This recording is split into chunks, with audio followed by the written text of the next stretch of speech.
Anaendelea kusoma uamuzi Jaji Ndunguru. Pingamizi la nne lilihusiana na swala la fair trial na haki ya kusikilizwa, kwamba atashindwa kumdodosa pia shahidi vizuri kwa sababu atakuwa haonekani na hawezi kumhoji shahidi vizuri. Mshtakiwa aliturejesha kwenye katiba na mikataba ya kimataifa juu ya haki sawa mbele ya sheria.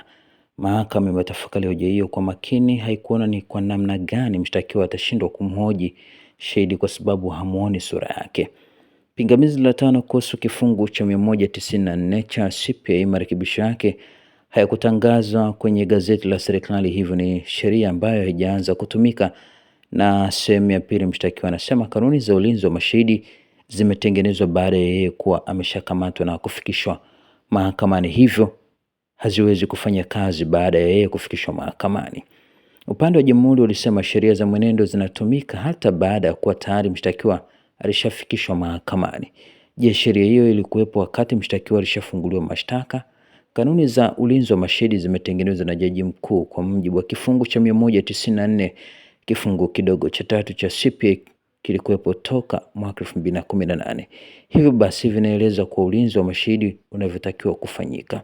Jaji Mkuu amepewa mamlaka ya kutengeneza hizo kanuni za mashahidi, hivyo basi kutengeneza kanuni mwaka 2025 wakati kanuni hizo zimetengenezwa chini ya kifungu cha 194 ambacho kilikuwepo toka mwaka 2018, basi hatuwezi kusema kanuni hizo ni sheria mpya. Hata kanuni hizi zisingekuwepo, basi hatuwezi kusema mashahidi wasingeweza kulindwa kwa sababu kanuni hazikuwepo au hazijatungwa.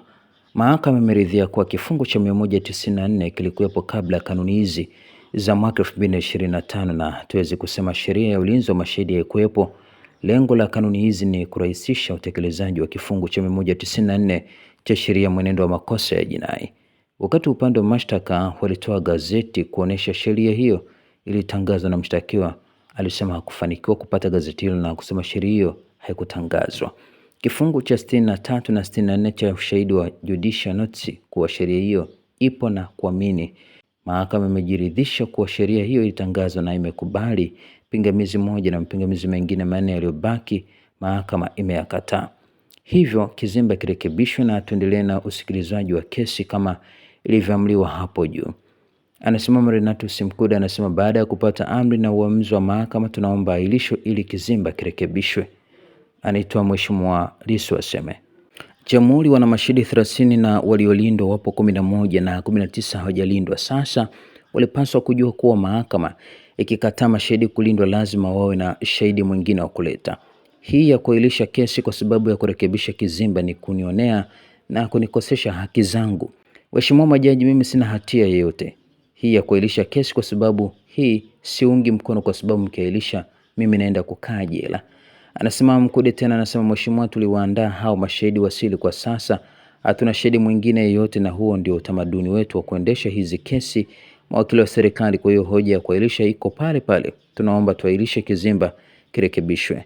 Na jaji wanateta hapa, anawasha kipaza sauti. Jaji Ndunguru amesema tumesikia hoja zote, shauri hili litaendelea kesho Februari 12, 2026 saa 3 asubuhi.